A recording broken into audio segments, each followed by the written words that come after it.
Cuando piensas en la carrera espacial, lo más probable es que se te venga a la mente la tensa competencia de la Guerra Fría entre Estados Unidos y la Unión Soviética. Pero ¿y si te dijera que hubo otro jugador en esta partida?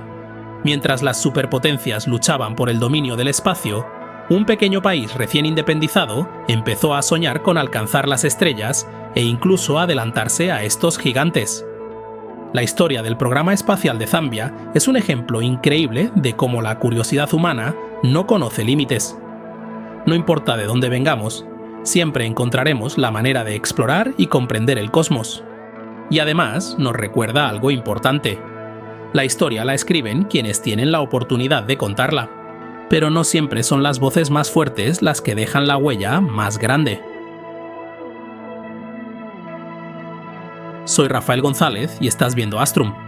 Acompáñame hoy para descubrir la fascinante y poco conocida historia del programa espacial de Zambia, su ambiciosa misión, sus peculiares métodos de entrenamiento y el legado de la visión de su líder.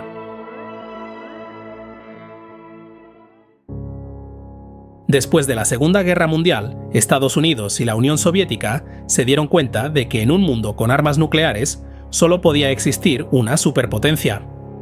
Comenzó entonces una intensa lucha por la supremacía, con ambas naciones compitiendo por adelantarse la una a la otra, desarrollando cohetes y tecnología armamentística cada vez más avanzadas. No pasó mucho tiempo antes de que esta carrera armamentística se convirtiera en una carrera espacial. A principios de los años 60, prácticamente cada año, se estaban alcanzando nuevos hitos en la exploración espacial. Tanto el programa estadounidense como el soviético contaban con un apoyo político y público inquebrantable, lo que se tradujo en enormes inversiones, gran cobertura mediática y avances constantes. Todo el mundo estaba pendiente de ellos, y la presión no podía ser mayor. Al otro lado del mundo, Edward Mukuka en Coloso también estaba pendiente de todo. Este apasionado profesor de ciencias soñaba con crear su propio programa espacial en Zambia, capaz de competir con los estadounidenses y soviéticos. Pero tenía un problema. Su país estaba inmerso en su propia lucha, la lucha por la independencia. En aquel entonces, Zambia aún se llamaba Rodesia del Norte y llevaba bajo dominio colonial británico desde 1888. Durante los años 50, el descontento entre los zambianos fue en aumento. Las políticas coloniales británicas imponían discriminación racial y apenas daban representación política a los africanos. En Coloso era uno de esos africanos. Tras combatir en la Segunda Guerra Mundial en nombre de Gran Bretaña, fundó una escuela para zambianos, pero las autoridades británicas no tardaron en cerrarla. Aquel golpe lo llevó a unirse al movimiento de resistencia zambiano y más tarde al Partido Unido para la Independencia Nacional. Pero en Coloso no solo luchaba por la libertad de su país, también tenía otra misión en mente. Mientras con una mano combatía por la independencia de Zambia, con la otra daba vida a su gran proyecto. En 1960 fundó la Academia Nacional de Ciencia, Investigación Espacial y Filosofía de Zambia. Lo que ocurría dentro de aquella academia sigue siendo un misterio, pero todo apunta a que fue ahí donde nació su increíble idea: lanzar astronautas zambianos al espacio, o como él los llamaba, afronautas. Primero la Luna, luego Marte, y lo haría antes que Estados Unidos o la Unión Soviética. Hemos estado estudiando el planeta a través de los telescopios en nuestra sede, y ahora estamos seguros de que Marte está habitado por nativos primitivos, afirmaba en Coloso. Su plan estaba claro. En el primer lanzamiento viajaría Matamambua, una joven astronauta especialmente entrenada, junto con 2 gatos y un misionero que también estaban entrenados. Pero en Coloso le dejó claro al misionero una condición importante: no debe imponer el cristianismo a los habitantes de Marte si no lo desean. ¿Y los gatos? Bueno, tenían una doble función. Por un lado, harían compañía a Marta durante la misión. Por otro lado, servirían como una especie de prueba de supervivencia. El plan era simple pero escalofriante. Cuando llegaran a Marte, Marta debía lanzar uno de los gatos sobre la superficie. Si el animal sobrevivía, significaba que el entorno era seguro para que ella pudiera salir. En 1964, en Coloso anunció que su misión estaba lista. El primer lanzamiento se programó para ser realizado en un día simbólico, el 24 de octubre de 1964, el día de la independencia de Zambia. Subir al espacio nunca ha sido tarea fácil. Para ser astronauta hay que estar en una forma física y mental impecables. En los primeros años de la era espacial, los entrenamientos eran brutales e incluso peligrosos. En los años 60, los cosmonautas soviéticos se sometían a entrenamientos físicos extremos. Uno de los más duros consistía en meterse en una centrifugadora, una máquina que simulaba las intensas fuerzas G del despegue. El problema es que esas fuerzas ejercen una presión tremenda sobre el corazón y los pulmones. Si la sangre no llega bien al cerebro, puedes perder el conocimiento en cuestión de segundos. A largo plazo, una exposición repetida a estas fuerzas podría provocar arritmias y otros problemas cardiovasculares. Otro entrenamiento clave era el de ingravidez, que se realizaba en vuelos parabólicos. El avión seguía una trayectoria en forma de parábola, y en la parte más alta, la aceleración del avión contrarrestaba la gravedad terrestre, haciendo que los pasajeros experimentaran unos segundos de ingravidez. Es similar a cuando te columpias y, en el punto más alto, sientes como si flotaras por una fracción de segundo. Solo que en un avión, con la trayectoria adecuada, esa sensación puede durar hasta 40 segundos. El problema era que estos vuelos son arriesgados. Solo los pilotos más experimentados pueden hacer las maniobras necesarias sin cometer un error fatal. Pero no todo el entrenamiento tenía que ver con la ingravidez. También había que prepararse para un posible aterrizaje forzoso en zonas remotas. Por eso, los cosmonautas soviéticos recibían entrenamiento de supervivencia en plena Siberia, lo cual suena absolutamente brutal. Y lo cierto es que incluso hoy en día, el deseo de alcanzar el espacio puede llevar a situaciones peligrosas.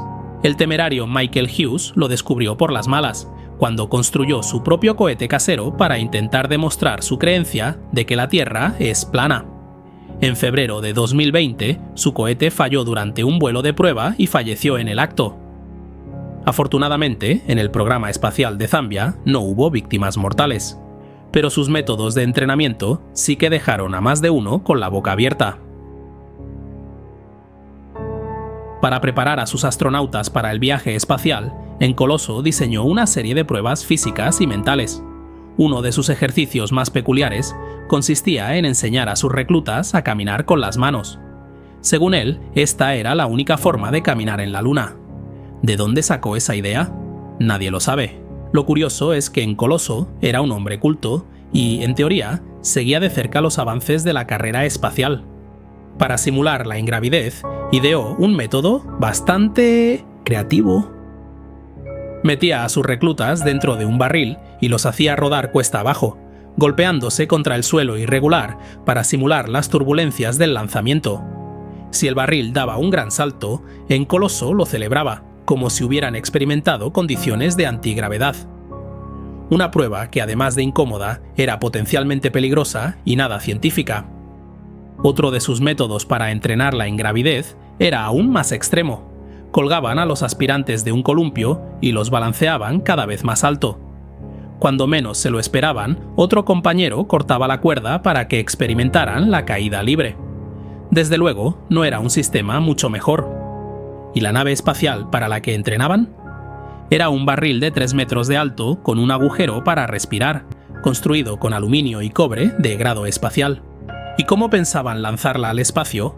Bueno, con una catapulta. Los valientes reclutas de Encoloso eran una docena de adolescentes que entrenaban en la sede del programa espacial, una granja abandonada a 11 kilómetros de Lusaka. Mata Mambwa, la chica que supuestamente iba a pilotar la misión, tenía solo 16 años. Mientras la NASA contaba con ingenieros y pilotos militares en instalaciones de última generación, Encoloso tenía a un grupo de chavales de instituto en mitad del campo. Y sí, sé que suena increíble, pero todo esto ocurrió de verdad. Eso es lo que hace a Encoloso tan fascinante y misterioso. Era un hombre inteligente, leía sobre el espacio, había sido profesor de ciencias, veterano de guerra y una figura clave en la independencia de Zambia. Entonces, ¿cuál era su verdadero objetivo? ¿De verdad creía en esta misión sabiendo que no era viable? Algunos creen que su motivación no era solo competir en la carrera espacial, sino algo más profundo. Quería poner a Zambia y a toda África en el escenario mundial, desmontando los estereotipos coloniales y demostrando que los africanos también podían contribuir al avance científico y tecnológico. Si su meta era atraer la atención de la prensa internacional, lo consiguió con creces. El Time Magazine y otros medios publicaron artículos sobre él. Equipos de noticias acudieron a grabar entrevistas y filmar los entrenamientos de su equipo. Su carismática personalidad y sus extravagantes declaraciones cautivaron a la opinión pública, aunque nunca quedó claro si realmente hablaba en serio. Hasta el día de su muerte, en 1989, Nkoloso insistió en que su misión era real. Años después, en 2016, el primer presidente de Zambia, Kenneth Kaunda, fue entrevistado al respecto y respondió: no era algo serio, era más una broma que otra cosa. Existe otra teoría que dice que todo su proyecto era una sátira, una parodia de la conquista occidental de otras naciones. Si lo piensas bien, ¿qué otro motivo podían tener esos entrenamientos tan absurdos aparte de llamar la atención? Incluso en sus entrevistas siempre mantenía el personaje. Aparecía con su casco de reglamento y su capa al viento, lanzando indirectas a las grandes potencias. Las llamaba imperialistas neocolonialistas, diciendo que les aterraba el conocimiento espacial de Zambia. ¿Te acuerdas del misionero cristiano que quería enviar a Marte junto con la chica y los gatos? Pues no fue casualidad que dejara claro que no debía imponer el cristianismo a los habitantes de Marte si estos no querían. Ese era un privilegio que muchas naciones colonizadoras nunca dieron a los pueblos que conquistaron. Como era de esperar, el proyecto de Nkoloso nunca recibió apoyo público ni político. Incluso escribió a la UNESCO, solicitando 7 millones de libras para hacer realidad su misión, una cantidad irrisoria comparada con los 25.400 millones de dólares que recibió el programa Apolo de la NASA. También se dice que pidió 1.900 millones de dólares a fuentes privadas extranjeras, pero el Ministerio de Energía, Transporte y Comunicaciones de Zambia se apresuró a aclarar que esa solicitud no era oficial ni se hacía en nombre del gobierno. Al final, el único dinero que recibió fue una donación de 10 rupias de un niño indio. La realidad es que la mayoría de los zambianos nunca sintieron que el programa espacial los representara. No lo veían como una causa nacional, y con el tiempo, sus propios afronautas le dieron la espalda. 2 de ellos, según cuentan, salieron una noche de fiesta y jamás volvieron. Otro abandonó el programa para unirse a un grupo itinerante de música y baile.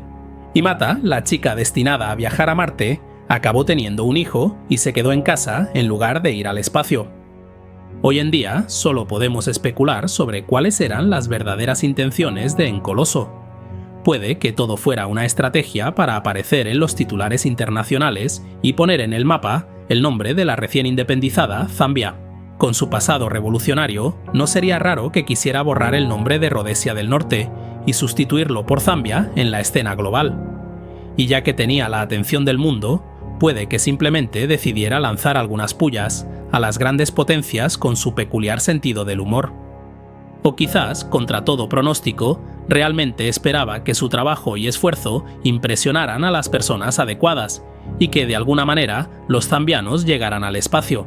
O a lo mejor, todo se reducía a un sueño mucho más simple: hacer que un grupo de chavales sintiera que formaban parte de algo grande e importante. Lo que sí sabemos es que nunca dejó que los fracasos le robaran la ilusión. Y gracias a él, aunque solo fuera por un momento, Zambia entró en la carrera espacial contra Estados Unidos y la Unión Soviética. Esta es la vibrante historia de un hombre con una audacia, determinación y fe inquebrantable. La realidad es que no todo el que sueña con viajar al espacio lo consigue. Pero queriendo o sin querer, Nkoloso lanzó un mensaje al mundo: estamos aquí, somos zambianos y somos libres. De alguna forma nos recordó que esas grandes gestas, esas grandes aventuras, como alcanzar las estrellas o explorar la inmensidad del universo, nacen de un deseo que llevamos dentro, profundamente arraigado en nuestra naturaleza humana, y solo por eso su historia merece ser contada. Gracias por ver el vídeo. Si te ha gustado, seguramente te interesarán otras historias sobre la exploración espacial. ¿Conoces el escándalo de los sellos postales del Apolo 15? Una historia que llevó a 3 astronautas de renombre a testificar ante el Congreso. Echa un vistazo en mi canal para descubrirlo. Un fuerte abrazo a los mecenas que me apoyan en mi misión de divulgar la ciencia. Suscríbete y deja un me gusta para apoyar el canal. Gracias por tu visita y nos vemos en el futuro.